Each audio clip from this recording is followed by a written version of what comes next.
ঘাটাল লোকসভা কেন্দ্রের প্রার্থী দীপক অধিকারী তথা অভিনেতা দেবের কেশপুরে রোড শো। শুক্রবার বিকেলে কেশপুর কলেজ থেকে বাসস্ট্যান্ড পর্যন্ত রোড শো করেন দীপক অধিকারী। দলীয় কর্মী সমর্থকদের সঙ্গে নিয়ে দিনের রোড শোতে দেখা গেল ঘাটালের তৃণমূল কংগ্রেসের প্রার্থীকে। কেশপুর বাসস্ট্যান্ডে হুডখোলা গাড়ির ওপর দাঁড়িয়ে কর্মী সমর্থক ও সাধারণ মানুষের উদ্দেশ্যে বলেন, আমি আপনাদের এলাকার কেশপুরের মহিস্তা গ্রামের ছেলে। আপনাদের কাছে এসেছি আশীর্বাদ নিতে। ভোটটা আপনাদের গণতান্ত্রিক অধিকার। আপনাদের যাকে মনে হবে তাকেই দেবেন। তবে পরপর দুবার আমাকে জিতিয়েছেন, আমি আর দাঁড়াতে চাইছিলাম না। মুখ্যমন্ত্রী এবং অভিষেক বন্দ্যোপাধ্যায় কথা দিয়েছেন ঘাটালের মাস্টার প্ল্যান করে দেবেন। তাই আমি আপনাদের কাজ করার জন্য আরও একবার এসেছি। সেই সঙ্গে তিনি বলেন, আমি জানি কেশপুরের মানুষ আমাকে আশীর্বাদ করবেন। রোড শো এরপর তিনি কেশপুর ক্ষুদিরাম অডিটোরিয়াম হলে একটি কর্মী সম্মেলনও করেন। সংবাদ মাধ্যমের মুখোমুখি হয়ে তিনি বলেন, আপনারা মানুষের জনসমর্থন দেখতে পাচ্ছেন। এতে বোঝা যাচ্ছে মানুষ দেবকে আরও একবার চাইছে ঘাটালে। সেই সঙ্গে ইডি প্রসঙ্গে বলেন, আমি কি সেটা তো আমি জানি।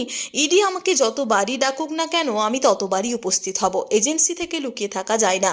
যদি কেউ অপরাধ করে সে ভয় পাবে, আমি নই। পাশাপাশি কেশপুরের সকল কর্মীদেরকে একসাথে নির্বাচনে অংশ নেওয়ার জন্য আহ্বান জানান তিনি।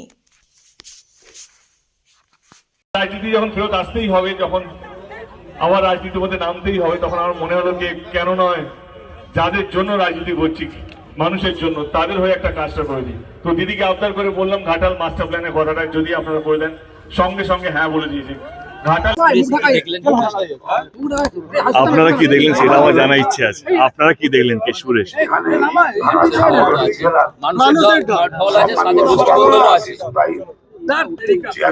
মানুষই তো ইম্পর্টেন্ট।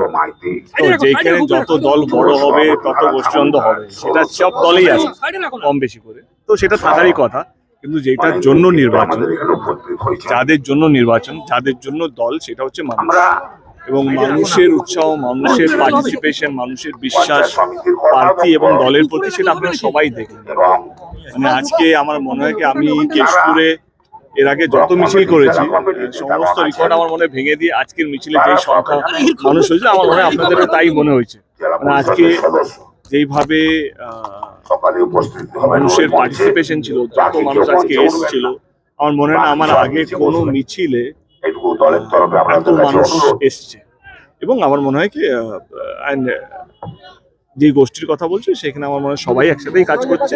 একটা পার্সোনাল ইকুয়েশন থাকতেই পারে একটা, বাট যখনই একটা বড় নির্বাচন, একটা লোকসভার মতো নির্বাচন হচ্ছে, সবাই তাদের বেস্টটা দিয়ে কাজ করার চেষ্টা করছে। সেটা নিয়ে আমার বিন্দুমাত্র কোনো প্রশ্ন নেই।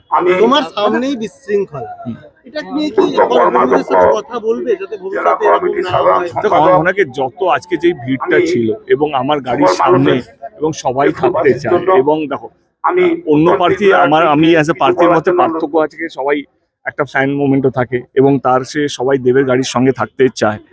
এবং তার মধ্যে জায়গা কম, 10 জনের জায়গা 50 জন ঢুকে গেছে। এই বলছে আমি সামনে থাকবো, ও থাকবে। তো আমার মনে হয় সেটা উইথিন এ মিনিট যেটা সলভ করা হয়ে গেছে। ডেফিনেটলি আমার মাথায় ছিল কেন হলো না হলেও ভালো হতো, কিন্তু ওই আবেগটা সবাই দেবের আপন হতে চায়, সবাই দেবের কাছে হতে চায়, সবাই দেবের সেলফি তুলতে চায়, এবং সবাই ভিডিও রেকর্ড করছিল কি আমি আজকে দেবের একদম সবচেয়ে কাছে ছিলাম।